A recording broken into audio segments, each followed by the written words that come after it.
Olá, boa noite, Kátia, Edneia, Viviane, Moda Feminina Bela Vitória, Estela, Regina, Adilson, Nadir, Jane, Flávio, Corali. Tudo bem, gente? Boa noite. E já começo pedindo dedinho no coração para notificar que a gente está aqui ao vivo e a cores. Sejam todos muito bem-vindos.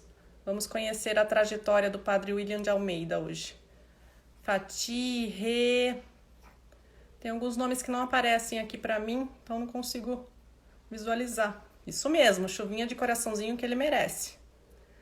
Lembrando que essa live tem apoio da KM Vídeos e da FCSX. Vamos ver, ele não chegou ainda. Quem tá aqui? Ana Paula, Gabriel, Fábio, Toninha, Seu Amauri, Daniela, Marcelo, Cláudia, Love, Aline, Ângela, Leila, Angélica, um beijo, Gustavo, Andy, Marcos, Paola, Sabrina, Ivone, Carol, Maria. Sejam todos bem-vindos. Isso mesmo, caprichem aí. Chuvinha de coraçãozinho, muito bem, vocês são demais. Aproveito para agradecer que tem um pessoal aí que já formou a minha comunidade, que sempre está aqui batendo cartão comigo, acompanhando as lives. Eu agradeço muito. Oi, Dani, Ferrari, Silvia, Atmosfera, Sueli, Murilo, Rita, Maria Antônia, Adriana, Neuzeli, Ieda, Sandra, Maria Helena, tá subindo rápido aqui. Claudinha, Dona Neide. Isso mesmo, gente. Eu que agradeço, Toninha. Vocês sempre estão aqui me apoiando, me incentivando, acompanhando as lives, os conteúdos que a gente traz aqui. Saibam que é com muito carinho, viu? Ele chegou! Ide, Rose, vamos visualizá-lo. Acho que ele fala, da mana fica falando. Isso, dedinho no coraçãozinho, vamos lá. Aguardando. Boa noite, Oi, boa noite. tudo Tudo bem? bem, padre? Eu vou bem, e você? Tudo. O Então tá bem. pessoal tá aí, ó, na chuvinha de coraçãozinho para você. Muito obrigado, carinho de todos. Muito bem. Já temos bastante gente aqui, podemos começar. E não esqueçam, hein? Dedinho no coraçãozinho para notificar que estamos aqui ao vivo. Duda, Renata, Cláudia, Cecília, Geraldo, Silvana, já falei um monte de nome, gente. Fábio. Muito bem, gente. Vamos lá, que o tempo do padre vale ouro. Ok. E continuem colocando os recadinhos, conforme for dando, a gente dá uma olhadinha. Dedinho no coraçãozinho, muito importante, para comunicar que estamos aqui ao vivo. Vamos embora lá. Padre, eu vou fazer a introdução, então, da nossa live. Enquanto Pois não. isso, você fica observando quem está chegando para nos assistir. Tá Tá bom? joia. Ótimo. Então, tá bom. Vamos lá. Meu convidado desta terça é o padre William de Almeida, nascido em 31 de janeiro de 1984, na cidade de Sorocaba. Ele é filho de Milton de Almeida e Valdecina Xavier de Souza. Além dos pais, o padre William possui 6 irmãs e 4 sobrinhas. Aos 9 anos, seus pais mudaram-se para uma fazenda em Nova Campina, próxima a Itapeva, para trabalharem com agricultura e pecuária. Ali houve a separação do casal, o que fez Padre William retornar para Sorocaba com a sua mãe. Aos 11 anos, meu entrevistado começou em seu primeiro trabalho como guarda-mirim na Zona Azul, em Sorocaba. Mais tarde, foi funcionário das empresas Urbis, Minercal e Bellini Tintas. Em 2001, aos 17 anos, Padre William ingressou no seminário em Sorocaba. Formado bacharel em filosofia pela Universidade de Sorocaba, Uniso. Também acumula os títulos de bacharel em teologia pelo Instituto de Teologia João Paulo II, Sorocaba, de mestre em teologia moral e de bioética pela Pontifícia Universidade Católica de São Paulo, a PUC. Ordenado padre, já trabalhou como vigário paroquial na paróquia São José de Votorantim, como pároco na igreja São José de Serquilho e também no Santuário de Nossa Senhora Aparecida em Sorocaba. Hoje, aos 36 anos, desde 14 de julho de 2018, Padre William é pároco da comunidade Santa Rosália, em Sorocaba, assim como reitor do Seminário de Filosofia e Teologia São Carlos, também em Sorocaba, além de diretor do Instituto de Teologia São João Paulo II, também em Sorocaba, e diretor administrativo da Santa Casa de Misericórdia de Sorocaba. Nesta live, saberemos como Padre William formou sua trajetória de vida e alcançou seu espaço na Igreja Católica, tornando-se um religioso que, de forma generosa, sempre soube ouvir o apelo de Deus e colocar-se inteiro a serviço do seu povo. Bem-vindo, Padre. É uma grande satisfação tê-lo aqui mais uma vez. Obrigado, Damana. Obrigado a gentileza do convite. Obrigado pelas palavras, embora não me veja merecedor, mas agradeço o carinho e eu agradeço o carinho de todos que já estão participando conosco. Espero que, eu sei que minha vida não é exemplo, né? Exemplo é Cristo, mas, enfim, de repente algo seja muito semelhante na vida de alguém e talvez a gente possa ajudar com a história do outro a superar alguma coisa na nossa. Eu, assim, pessoalmente acredito que cada pessoa, por mais simples que seja, sempre tem algo positivo para transmitir para o próximo, né? Sim, sem dúvida. Deixa eu falar uns nomes aqui, senão o pessoal fala, Damana, você não falou meu nome. Carol, Manuel, Sueli, Bruna, Juliana, Pri, Ana Paula, Sérgio, Viviane, Cris, Felipe. Muito bem, gente. E vamos lá subir essa chuvinha de coraçãozinho que é importante, tá bom? Padre, para a gente começar a rodada de perguntas, eu gostaria que você falasse quem é o William de Almeida e depois prosseguisse para falar quais são suas melhores qualidades e os seus piores defeitos. Tá bem. Bem, o William, graças a Deus, é uma pessoa normal, né? Eu acho que quando você me convidava para falar da minha história, eu dizia, meu Deus, mas a minha história, às vezes a gente escuta a história dos outros, são tão belas, né? Cheia de acasos, de desencontros, de encontros. E a minha, graças a Deus, eu não vejo na minha história nada de extraordinário. Então, eu me considero uma pessoa, graças a Deus, tão normal como qualquer outra pessoa, porque às vezes se vê o padre como parece que um ET. Para você ter uma ideia, Damana, eu digo que às vezes tem pessoas que acham que o padre é assexuado, pra você ter uma ideia. Porque às vezes você vai a umas festas e as pessoas dizem assim, quantas pessoas tinham? Aí a pessoa responde, olha, 10 homens, 20 mulheres e 2 padres. Ora, né? Então, me considero uma pessoa, graças a Deus, tão simples como qualquer outra pessoa. Não sou diferente de ninguém, né? Bem, eu acho que qualidade, eu me vejo uma pessoa, procuro ser muito justo. O que eu faço para um, eu tenho que fazer para outro. Isso me incomoda quando... Então, para mim, o senso de justiça sempre foi, em casa, foi muito exigido da gente. Então, para mim, a justiça é algo que, pelo menos, eu tento viver na minha vida e tento exercer isso da melhor maneira possível. Me fere a injustiça, né? Sobretudo quando eu a cometo de alguma forma. E defeito, eu acho que eu sou uma pessoa um pouco orgulhosa, né? Sobretudo quando eu não admito ajuda. Às vezes eu me pego muito querendo fazer tudo, achando que eu dou conta e não preciso, no sentido de que alguém cuide de mim, né? Então, esse eu acho que é um pouco, dentre inúmeros outros defeitos, mas para mim o orgulho às vezes é algo que eu preciso melhorar na minha vida.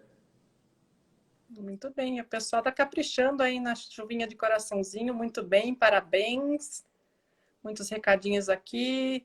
A Dani está por aqui, a Cátia, Daniela, Célia, Carmen Rose.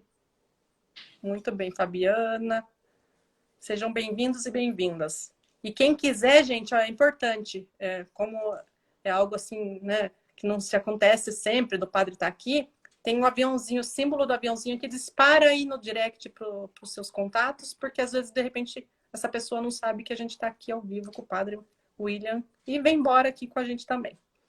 E, Padre, quais são as recordações da sua infância e da vida em família que mais te marcaram? E, além disso, como você lidou com a separação dos seus pais na época? Para mim, o que mais marca a minha infância é minha avó paterna, minha avó Alcina, que era uma senhora, eu já convivi com ela, ela já tinha uma grande idade, idade avançada, embora ela morreu com 82 anos, então eu muito criança, mas pude conviver um pouco com ela, foi uma mulher de Deus, me ensinou as primeiras orações como criança, brincava com a minha avó de rezar missa, ela era a minha única fiel, então eu queria estar cheio de fiéis, mas então eu rezava com bolachinha, com a camisa do meu pai, e aí como eu queria muitos fiéis, eu começava a dar a comunhão para ela, né? Várias bolachas, como se ela fosse várias. Quase matava minha avó, tanto me bolacha. Então, vovó marcou muito a minha infância. Outra coisa que eu me lembro com muito carinho da minha infância são as festas de família. Minha família é muito festeira, até hoje. Eu sou muito festeiro. Eu gosto de acolher as pessoas em casa. Infelizmente, o tempo não ajuda, mas gosto de fazer churrasco. Então, é algo que eu gosto. Eu gosto de gente, né? A gente foi criado, graças a Deus, sempre com festa. Então, eu sou uma pessoa... A minha infância é marcada pelas festas de família, né? A separação dos meus pais, de fato, quando eu tinha 9 anos, nós estávamos ainda em Nova Campina, que naquela época, eu já via na Paula Beleza falando, chamava-se Campina do Viado. Né? Sério? Era o nome do distrito, era um distrito de Itapeva. Quando eu me mudei para lá, mudou o nome, ficou Nova Campina.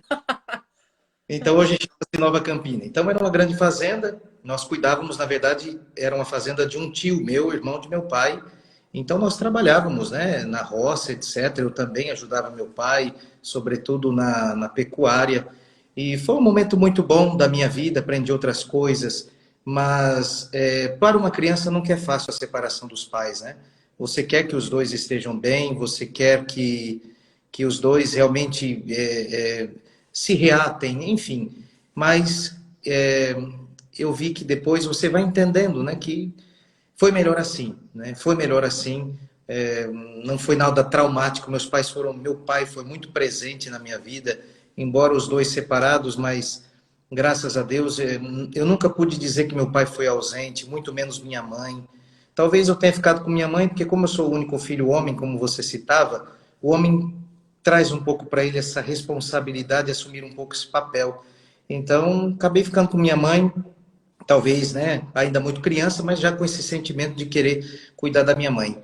Mas, assim, foi algo triste, mas graças a Deus não foi traumático, né, porque eles souberam levar as coisas, embora naquele tempo não tinha nada, a gente fazer tratamento para isso, era isso e acabou. Ou você aceitava ou você aceitava. Então, Deus foi encaminhando as coisas para que a gente fosse superando qualquer coisa, para que não fosse traumática, né, e graças a Deus não foi. A Daniela Pilon pergunta se você foi uma criança arteira. Demais, demais, né? Por exemplo, esses dias eu estava lembrando de certas coisas que eu não tinha me confessado, ainda até por um padre, eu falava de coisa de infância que eu tinha feito com os animais, assim, nada feio, né? Mas judiava dos bichinhos. Esses dias eu estava lembrando de cada coisa, então fui um menino muito arteiro, fui menino, por exemplo, na catequese, eu não sei como que eu fiquei padre, porque na catequese eu suportava demais, eu não suportava a catequese.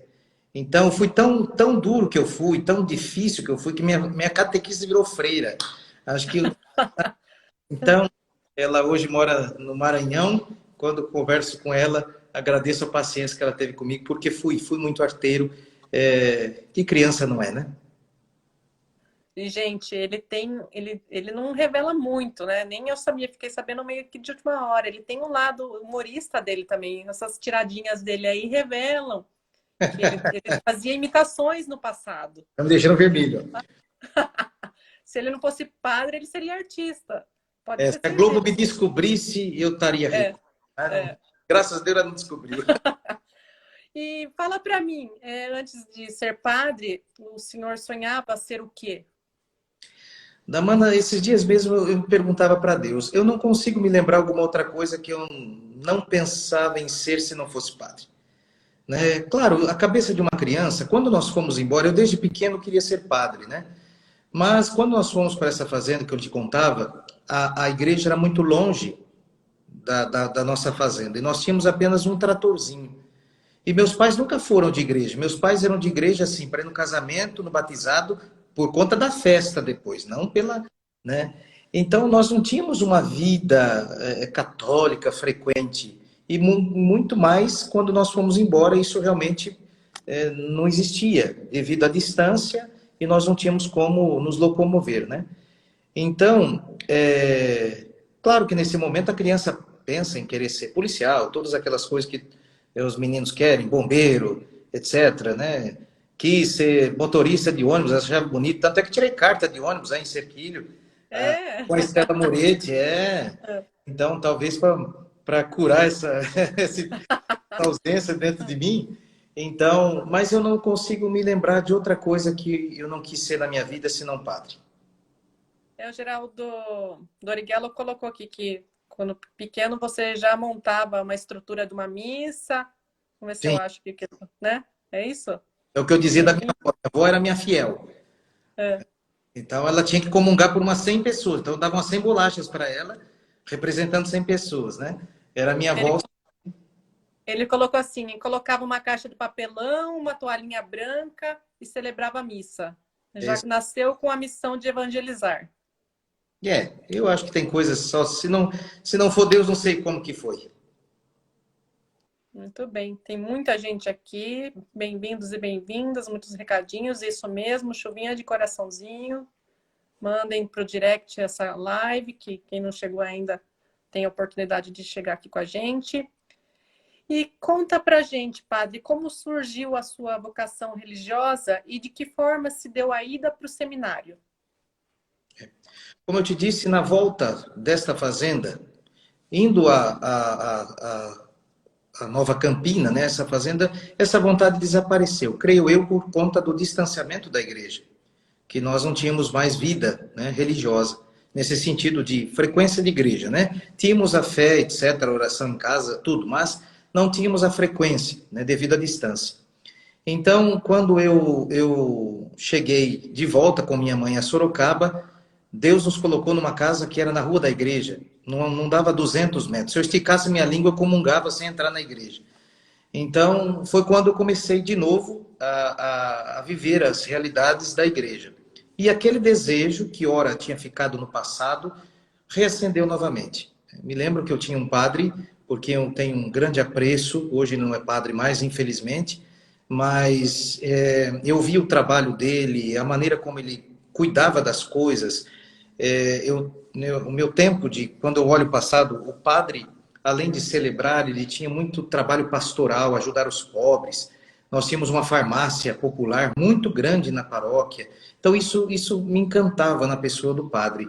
Foi quando, mas eu ainda era novo, não podia entrar no seminário, né? O seminário eu poderia ter entrado como eu entrei, cursando o que nós chamávamos de terceiro colegial. Então, eu fiz o terceiro colegial mais o seminário. Então, eu fazia o seminário durante o dia e estudava à noite. Mas isso só foi possível aos 17 anos, quando eu, então, estava terminando, né, o colegial daquele tempo. Foi quando eu pude, então, ingressar no seminário em 2001, porque eu já tinha essa idade. Então, foi uma decisão assim, eu tinha meu trabalho, como você mencionou. Nesse tempo, meu pai não andava bem de saúde. Para mim foi um dilema entrar no seminário. E o meu primeiro ano de seminário foi muito difícil, porque meu pai infartou. E meu pai tinha, como meus pais são separados, cada um constituiu família depois. Então, minha mãe tem duas meninas com o esposo, com outro esposo. Meu pai, mesma coisa, duas meninas com outra esposa. Então, meu pai tinha acabado de nascer a Aline, pequenininha, eu, único filho homem. Como é que eu vou para o seminário? Não tinha salário, não tinha uma pequena ajuda de custo na época de R$ 50 por mês. Então, como é que eu ia ajudar meu pai? Então, foi onde eu pensei em deixar o seminário para trabalhar e ajudar meu pai. Mas Deus é tão bom que naquele ano meu pai conseguiu aposentadoria. Então, eu consegui continuar no seminário e meu pai, né, consegui dar conta um pouco da vida dele. Mas a decisão de entrar para o seminário embora eu já vinha fazendo o caminho, né, para entrar no seminário, com minha mãe sempre foi muito tranquilo. Meu pai tinha certas reservas, porque meu pai, né, tinha aquele sonho de o filho homem vai deixar um neto, né? Então, quando eu cheguei para o meu pai e disse, olha, eu avisei meu pai que eu ia para o seminário 3 dias antes. Então, eu cheguei para ele, dia tal, estou indo embora para o seminário. Dei as costas e fui embora com medo que ele dissesse alguma coisa, mas nunca. Meu pai sempre foi muito parceiro na minha vocação. Então, graças a Deus, as coisas foram se encaminhando dessa forma. Graças a Deus. Padre, a S. Clavijo perguntou se você era bom aluno, como que era na escola. Não, péssimo aluno. Nunca gostei de escola. Eu não sei como que Deus me fez padre e fez fazer faculdade, fazer mestrado, porque de fato eu sempre fui mediano, sempre. Mamãe se lembra que no começo recebia muito bilhete, eu era muito falador, ainda sou, então falava na sala de aula. Claro, a gente desrespeitava a professor, naquele tempo não existia isso, né? Então, o couro comia em casa em dobro. Então, mas eu era muito falador, minha mãe escrevia, me recebia muito bilhete. A professora Virgínia dizia, esse menino conversa demais, demais. Então, minha mãe tabuada. Área de exato eu não posso até hoje. Então, eu não, sempre fui mediano. Passei, assim, na trave, sempre, sempre. Estudava aquilo que tinha. Depois, paguei o preço, né? Paguei o preço, porque entrando no seminário, graças a Deus, o seminário exige da gente, né? Conhecimentos gerais, coisas básicas. Então, tive que correr atrás do prejuízo. Então, e aprendi a gostar, sobretudo na faculdade, aprendi a gostar. Hoje eu sou apaixonado pelos estudos. Posso dizer que hoje eu não consigo me ver não estudando, mas tempo de escola eu fui péssimo. Não adianta mentir, não. Perguntaram aqui a Célia de Tietê também se o Almeida tem ligação com as famílias de Serquilho.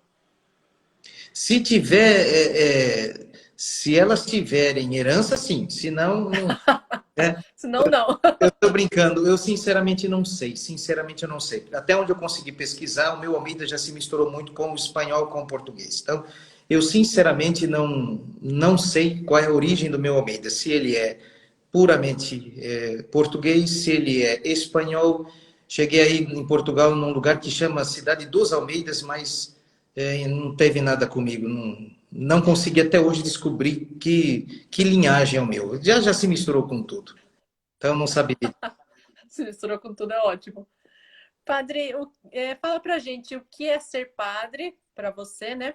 E quais foram as suas influências para poder formar a sua conduta como líder da Igreja Católica?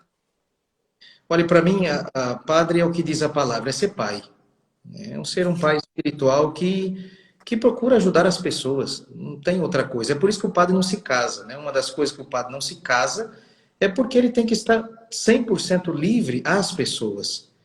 Então, é por isso, né? Uma das coisas. Então, para mim, ser padre é ser pai. É procurar ajudar as pessoas naquilo que elas necessitam, especialmente na felicidade que não estão encontrando, enfim.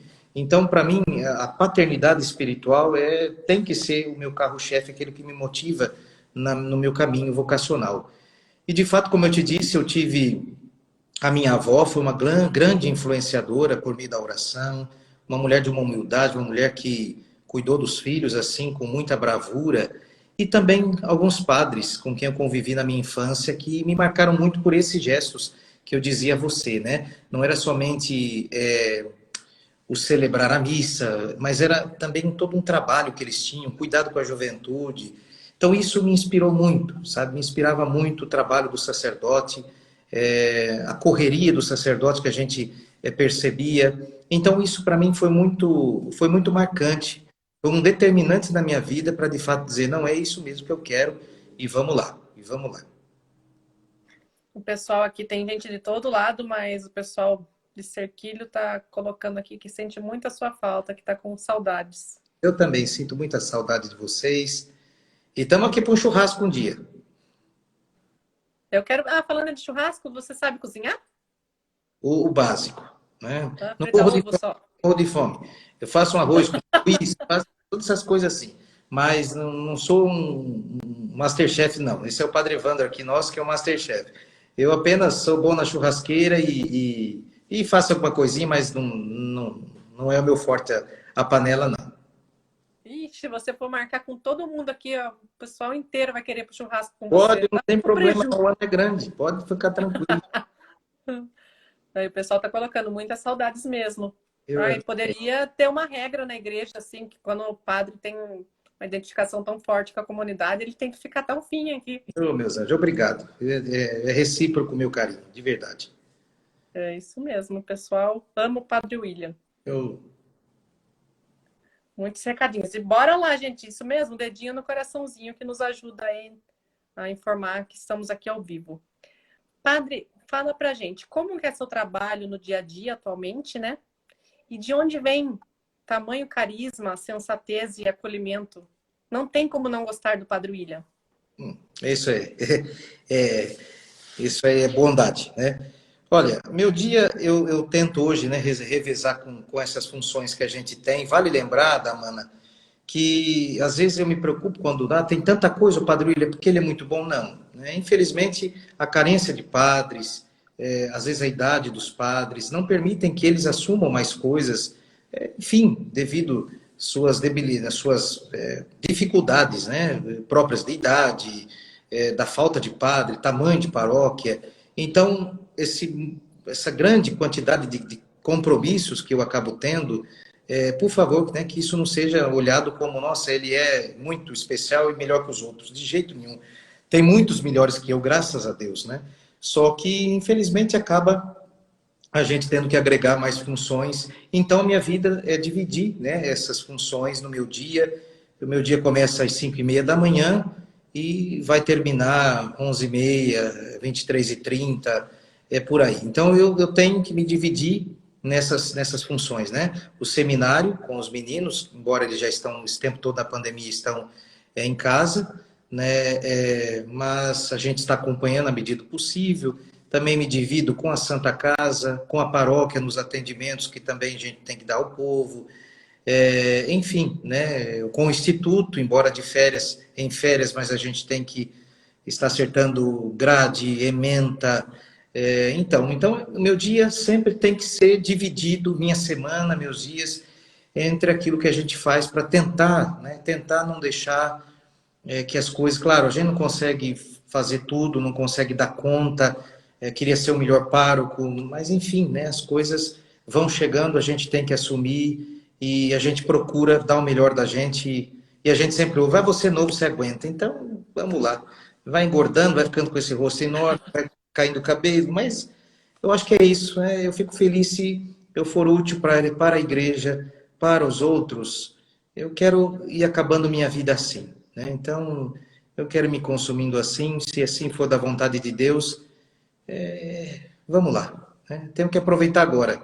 Uma mulher uma vez disse a Dom José Lambert, que foi o bispo que me acolheu no seminário, ela disse na minha frente, eu era um seminarista novo, ela disse, Dom José, para mim todo padre deveria entrar já maduro, velho para o seminário. Olha esses coitadinhos bonitos.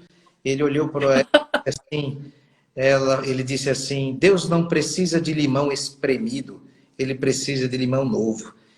Mas já dizendo ali que eu precisaria depois me espremer para a igreja, né? Então, se Deus quiser, é assim que ele faça de mim, que ele vá me espremendo todo dia e tirando o que eu posso dar.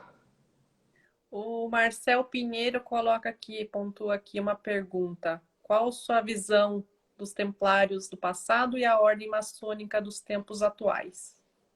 Olha, primeiro que são duas coisas que nós temos um problema histórico muito grande, né? Mesmo com o início da maçonaria, mesmo a história dos templários, nós temos aí algumas questões históricas que é difícil você precisar. Por exemplo, quando nós temos a questão dos templários, o que foram os templários, depois o que se tornaram os maçons, se de fato veio isso, né?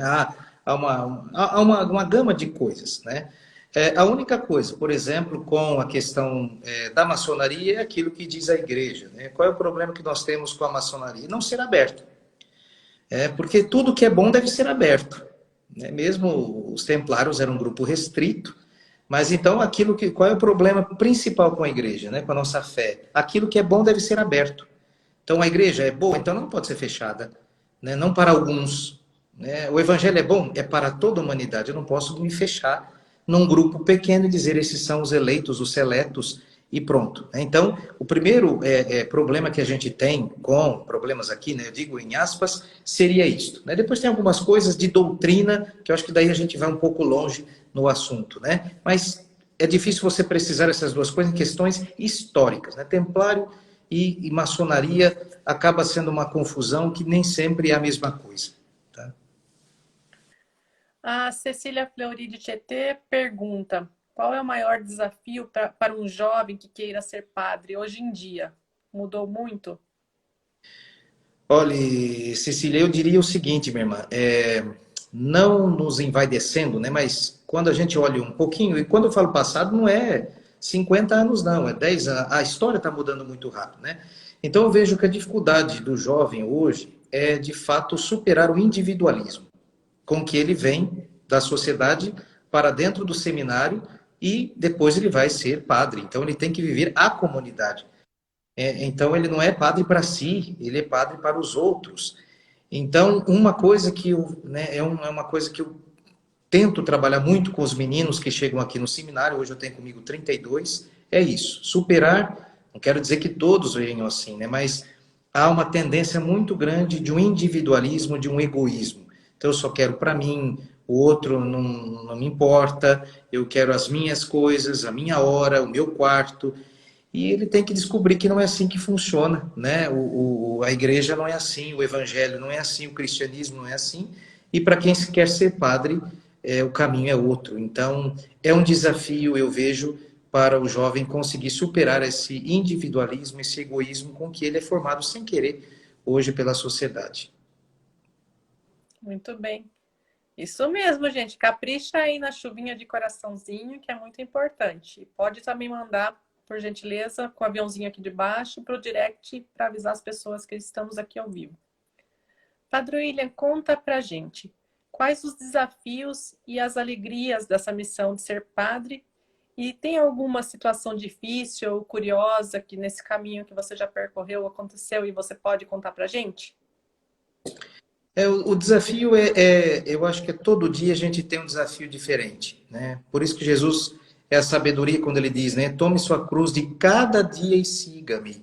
Então, todo dia a gente está sendo colocado diante de um desafio, de uma situação, de algo que incomoda, de algo que te faz pensar, de algo que te desanima. É como a vida de casado, né? Como a vida de solteiro. Todo dia você tem um desafio, você tem que dizer todo dia sim. Eu não acredito num sim eterno. Né? Aquele sim que você disse no altar para o teu marido, para tua mulher, ele é renovado todo dia.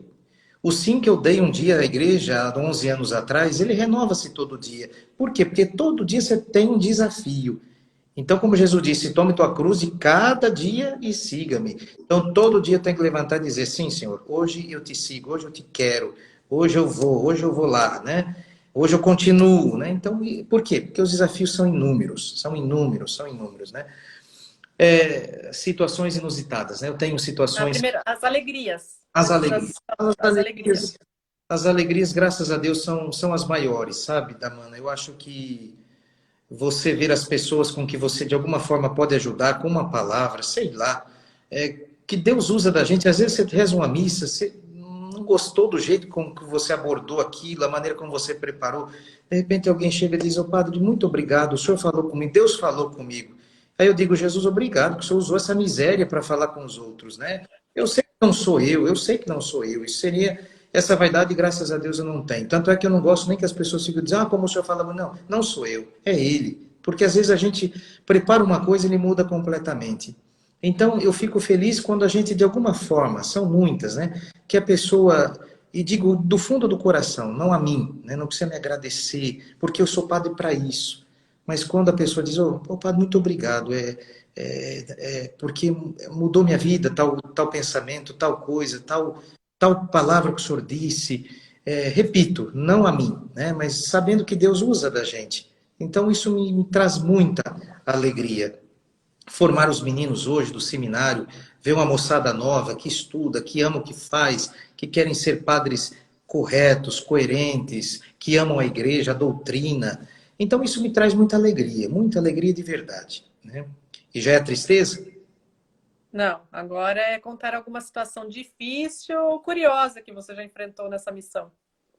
Difícil para mim não são poucas, mas eu digo de cerquilho, né? Às vezes eu falo lá na paróquia, eles ficam com ciúmes. Mas cerquilho para mim foi uma escola da dor e do amor. Porque eu vivi muitas situações dolorosas em cerquilho que eu nunca vou esquecer. Perdas, pais que perderam os filhos tragicamente, e a gente pôde acompanhar, sabe? E às vezes sem conseguir dizer nada. Então isso para o padre, vocês podem ter certeza, corta o coração. Quantas vezes à noite você chora sozinho? Porque o que eu posso fazer, meu Deus, sem entender também o porquê que a vida, né?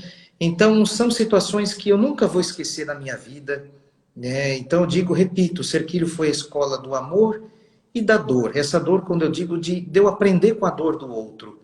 Então, eu nunca, até agora, nunca vivi situações tão dolorosas como as que eu vivi em Cerquilho.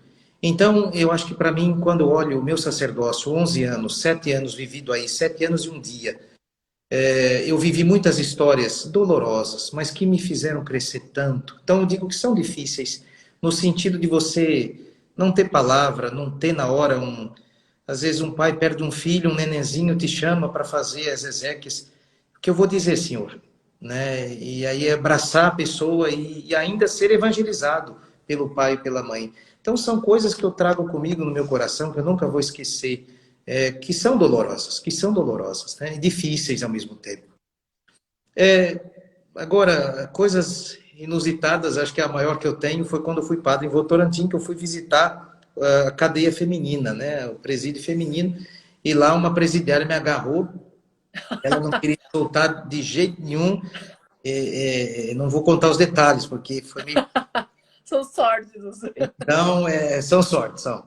E aí, as policiais vieram com o cacetete em cima, e aí eu dizia, pelo amor de Deus, se você bater, daí que ela vai. Então, foi uma situação que eu nunca vou esquecer também. Foi na cadeia, na penitenciária feminina. Então, eu era magrinho, tinha cabelo, coitado, ficou ali presa. Tá magrinho. Então, ela avançou, conseguiu abrir a cela lá e me agarrou e foi um vucu-vucu, né? Então, eu nunca vou esquecer disso aí também. Isso porque ele nem era contratado pela Globo, já fizeram isso com ele. Imagina se ele Menino do fosse. céu, Deus o livre. Então, a gente já passou por isso também. Muito bem.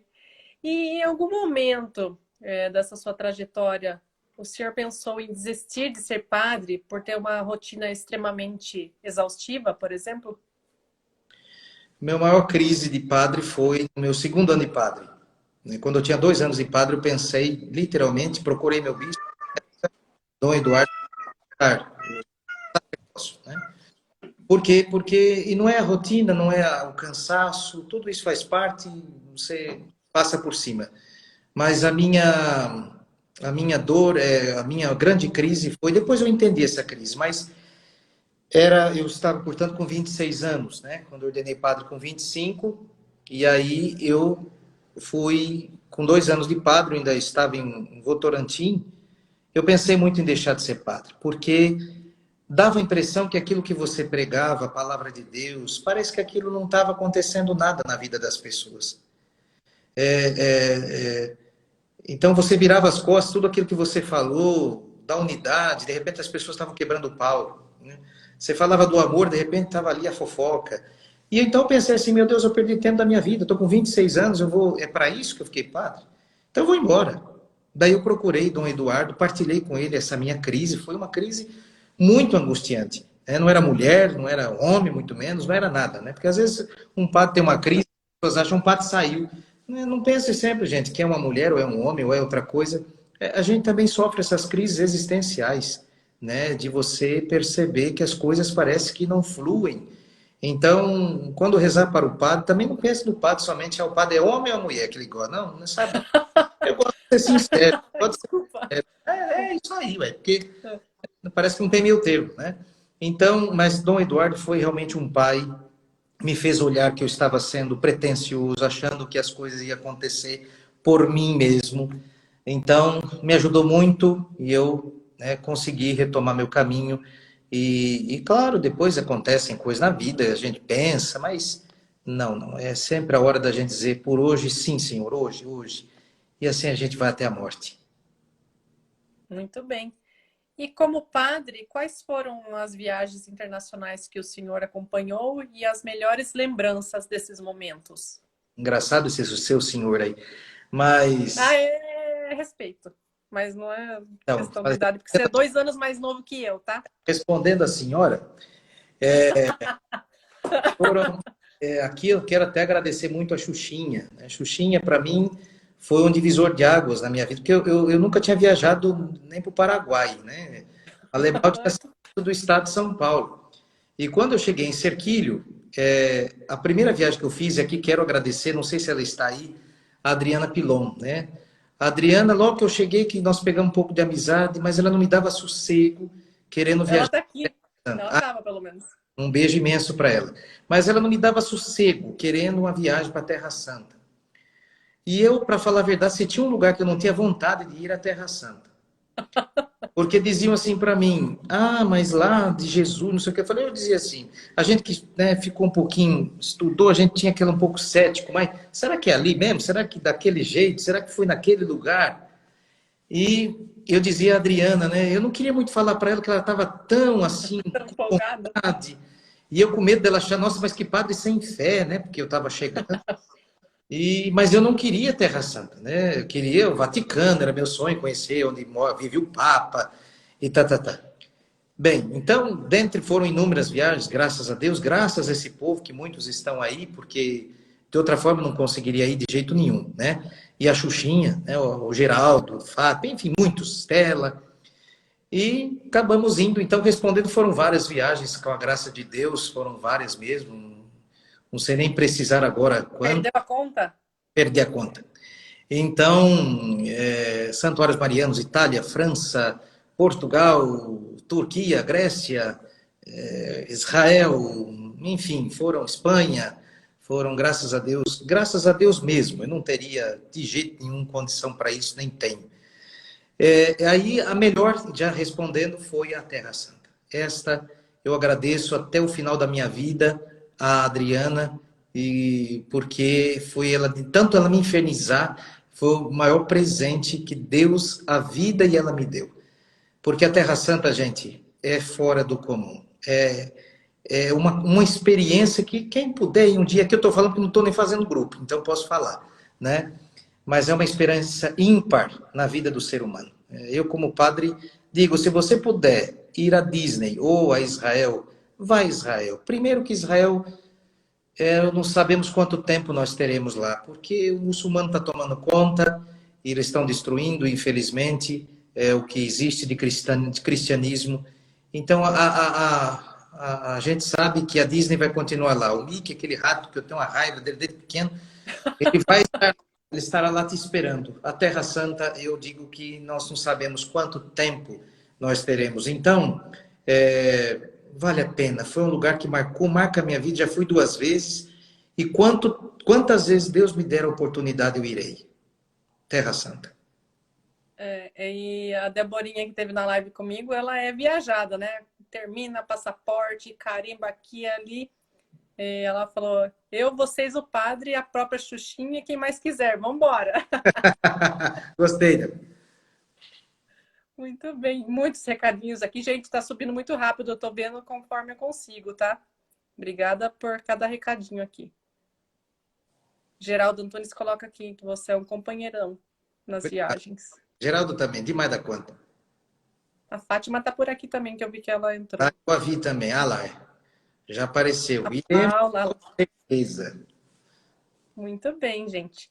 E isso mesmo, chuvinha de coraçãozinho, que é muito importante. Vamos lá.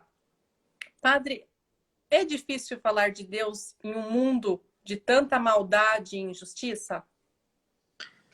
Eu diria que sim e não.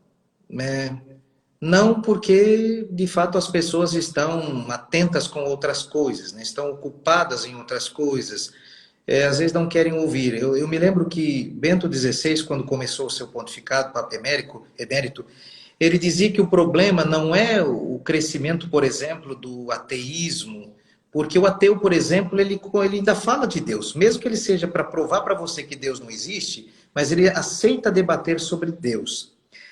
Ele dizia que o grande problema da atualidade é o indiferentismo. Porque o indiferente, ele diz assim, não, eu até acredito em Deus mesmo, não duvido que ele exista, mas deixa ele lá e eu aqui. Então, este não quer falar sobre Deus, este não quer que você apresente nada sobre Deus. Então, é difícil por isso. E, ao mesmo tempo, não, porque as pessoas estão sedentas. Elas estão sedentas.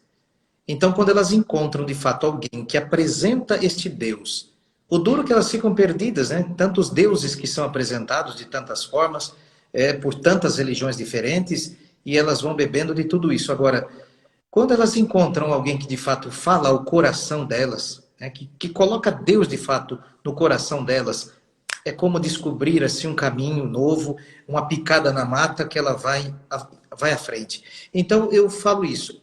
É difícil e não é difícil. Eu digo que a gente tem a faca e o queijo. A diferença é como a gente está apresentando. Então é uma coisa que eu peço sempre a Deus, essa graça de falar dele, mas de uma forma que entre no coração das pessoas e ele mude o coração das pessoas, né? Então eu falo de verdade, é difícil e não é difícil. Muito bem. Voltando à questão das viagens, me colocaram na viagem junto também. Lembraram de mim, vamos levar junto com vocês, tá? Bom, Só para bom. registrar. É boquinha lá. Ai, gente, vocês são demais. Padre, você tem se sentido observando o que estamos vivendo, né? Na questão, vamos lá, deixar Brasil, nível Brasil, assim, de tanta intolerância, tanta discórdia, tanta perseguição. Damana, a filosofia antiga já dizia que tudo precisa do justo meio. Quando você não tem o justo meio, o equilíbrio nas coisas, vira bagunça. Né? Quer para a esquerda, quer para a direita. Falta o equilíbrio, falta tudo. Né? Então, o que me entristece hoje é isso, nas pessoas, até em mim às vezes, é o equilíbrio. Parece que as pessoas perderam o equilíbrio, né? De conseguir ponderar as coisas, de brigar as ideias e não brigar as pessoas. Mas hoje parece que isso não está conseguindo, né? Cadê o equilíbrio das coisas, do pensamento? Enfim, eu posso discordar das suas ideias, mas isso não me dá o direito de brigar com você. Você está acima de qualquer ideologia, você está acima de qualquer coisa. Então, eu fico triste quando a ideologia, seja ela qual for o lado, quando ela ocupa o lugar das pessoas. Né? A ideologia passa, as pessoas ficam. Né? Então, eu fico triste quando eu vejo isso, justamente esta polarização, né? Que você... a gente tem medo de falar, qualquer coisa que você fale, né? Já tiram conclusões absurdas, e aí pronto, né? Você é arrebentado em um segundo, pela internet, pelas postagens. Isso é triste. Eu acho que falta nas pessoas este equilíbrio, voltar, sabe, este ponto na vida da gente, que quando a gente perde, minha irmã, descamba tudo, né? Descamba tudo, não descamba só isso, descamba a vida inteira. Então, acho que a gente tem que tomar este cuidado de equilibrar-se. Desequilíbrio não vai levar a gente a nada. Isso eu digo começando de mim, não é para ninguém, não. Perder o equilíbrio, não resta nada. Muito bem. E o momento agora é de grandes incertezas, né? Medo do futuro, na atual conjuntura, né? Qual é a função da religião neste momento? Ela não pode fazer outra coisa, vou falar primeiro da minha, né? Da minha religião católica. Ela não pode fazer outra coisa senão pregar Jesus Cristo. Nós nunca vamos ter outra novidade se não for Jesus Cristo. A novidade não é um padre que surge, não é um papa que surge, não é um bispo que surge, a novidade é Cristo, né? Então, eu acho que a igreja, mais do que nunca, as religiões, cada uma na sua, mas não perder a sua essência. Porque eu acho que muito descrédito que nós temos hoje das religiões no geral, e aqui não exime a igreja católica, também se dá por isso, né? Porque a gente não levou a questão na coerência.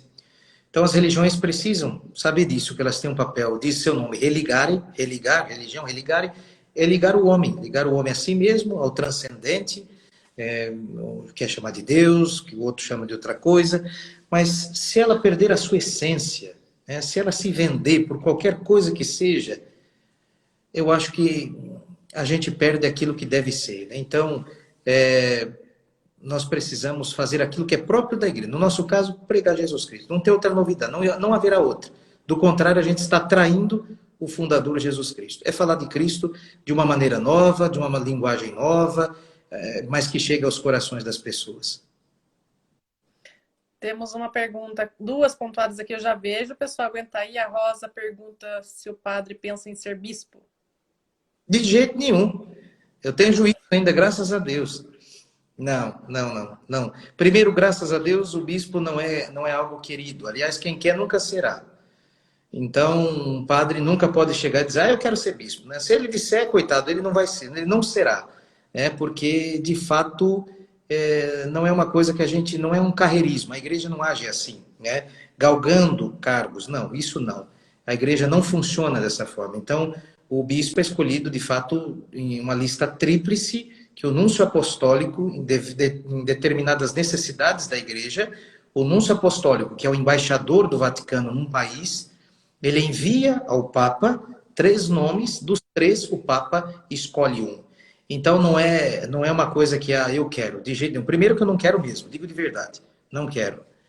Ser padre já dá trabalho, que dirá de lidar com padre pior ainda, né? Trabalhar com o ser humano não é fácil, trabalhar com padre pode saber que é mais difícil. Então, não quero, e mesmo que eu quisesse, isso não depende de mim, ainda bem que na igreja não funciona assim. Quem quer nunca será, graças a Deus. E o que o senhor gosta de fazer quando não está na atividade religiosa? Pescar e fazer churrasco. Pescar faz tempo que eu não faço, mas fazer churrasco, sim. Pode ser dia de semana. Se eu tiver livre, eu acendo a churrasqueira, os vizinhos ficam loucos, e aí é mais gostoso ainda.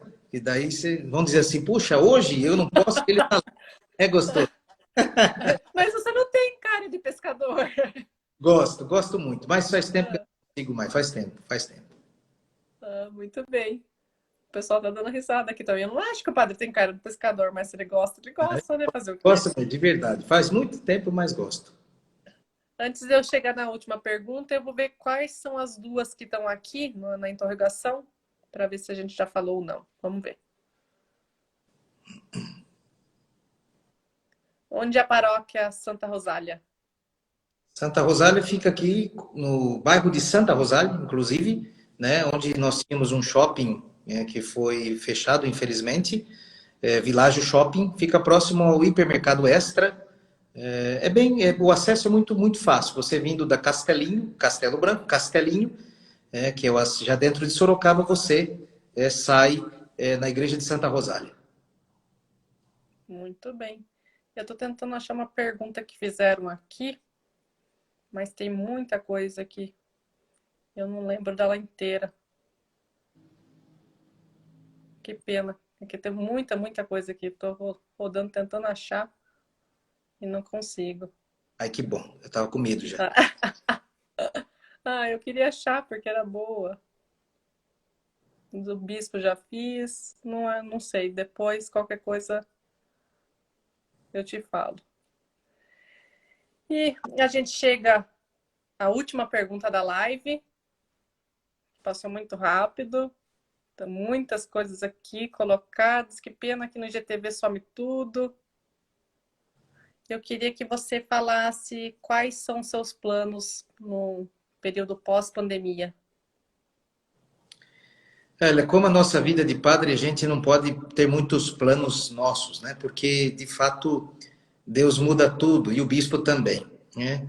Então, uma coisa que já é certa é que eu vou ter que fazer o doutorado. Então, isso eu já não consigo mais protelar.